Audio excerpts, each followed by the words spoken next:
something comes into the frame and chasing it and fires at it. What the hell could do that? This time on Unexplained Mysteries, Undercover UFOs, we'll investigate important clues that prove the government is engaged in a massive UFO cover-up. Our government has flat out lied to us for 40 years or more. We'll show you the government's distortion of the truth. This is that's lying through your teeth to the American people. The military's mysterious black projects based on alien technology. Is this otherworldly technology that's being applied to Air Force black projects? The scientist who was ordered to study an alien UFO. Our group basically was to back engineer them and see how it was fabricated and try and duplicate some of that technology with earthly materials. The military cover-up of a dangerous UFO threat to our nuclear air bases. Whatever this was flying around could just penetrate all these defenses at will. And the government's use of threats and fear to suppress the truth. The powers that be knew I was dark to you. There would be a high price for me to pay.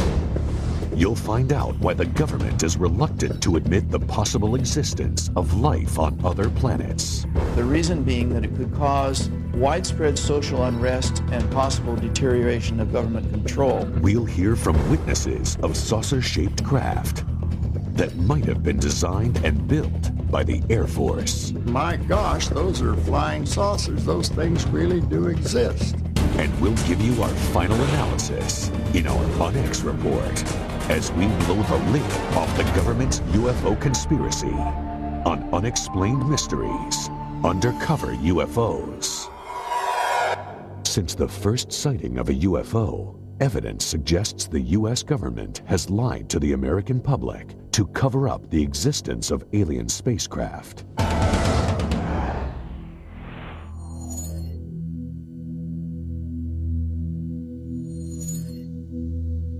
Our government has flat out lied to us for 40 years or more.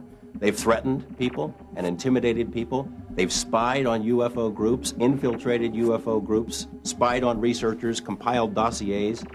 Their response is bordered on paranoia. The CIA says that it does not collect information on UFOs, and it hasn't since the 50s. There are reams of documents squeezed out of the CIA that indicate that they have on staff CIA UFO experts, agency personnel monitoring the situation on an ongoing basis. They lie. The Air Force studied UFOs closely. A squadron of pilots had a unique mission: find and photograph UFOs. Pilot Guy Kirkwood witnessed an amazing scene: 16 unidentified objects 2 miles away. They broke rank and just started moving all over. They were below us, they were above us, they were out in front of us, and accelerating, literally at lightning speed. And a dot in the distance, maybe several miles away from you at that point, maybe a pencil point, all of a sudden closing on you at the rate of several thousand miles an hour, and a 36-foot object, which is basically almost the same size as our aircraft, a 36-foot wingspan. But all of a sudden this thing is just closing on you faster than you're able to think. The Air Force suddenly terminated the UFO search squadrons. Years later, Kirkwood started talking about what he saw, and 2 government agents accosted him. And they said, well, the government doesn't like the information being released, and to continue could be detrimental to your health. UFO experts maintain that the U.S. government conducts research at a top-secret base in Nevada, known as Area 51. An aerospace engineer who worked there could not believe what he saw. Got out of the bus, I was told to walk directly through the hangar, and immediately, even before entering the hangar, you can see the edge of a disc. This is your classic flying saucer, 2 inverted pie plates, if you wish, with a segmented larger area dome on top. Within minutes of that, I finally realized that this had nothing to do with something the government was producing. And that was quite shocking because everything inside was small. This is a full-size craft, 30, 35 feet in diameter, maybe 40.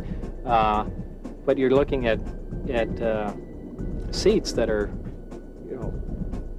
18 inches off the ground, obviously made, for something smaller. And certainly wasn't made for children to play in. The U.S. government denies working on alien spacecraft. They also deny that Robert Lazar ever worked for them. Records of Lazar's employment have vanished.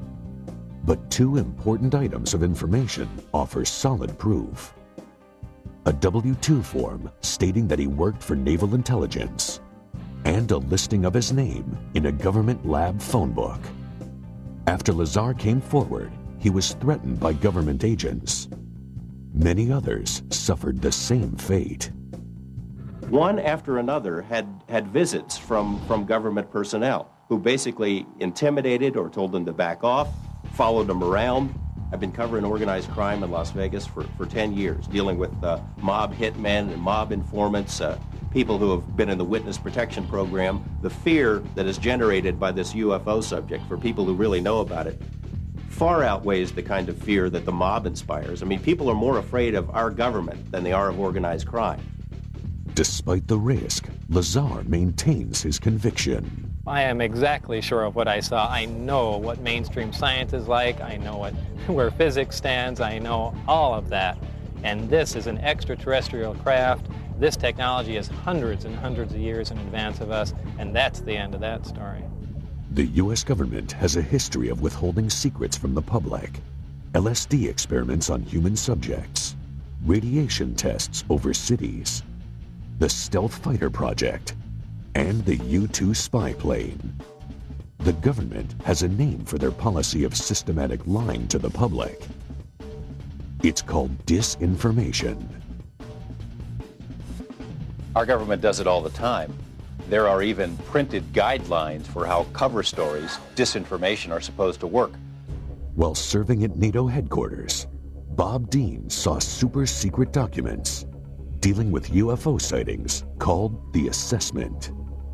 I have to be honest with you and tell you that that information literally changed my life, because I knew for the first time that the subject was not fantasy, it wasn't myth, wasn't legend, it was real, it was true. One of the reasons I'm violating my national security oath is that I believe that the American people are losing their Constitution because of the secrecy and the cover-up. Officially, the government investigated UFOs under the name Project Blue Book. Now, I look upon Blue Book itself as a little bit of disinformation, to tell the people, yes, we're doing something, when in reality, Blue Book, as we understood it, was simply a public relations front. Many experts feel the government will go to any length to conceal the truth. To give you an example of the most recent example of absurd disinformation was this incident involving the Roswell incident. First, the Air Force says it was a weather balloon. And 50 years later, they said, gee, guys, we're sorry. It really wasn't a weather balloon. It was much more than that, but it was a balloon. Project Mogul.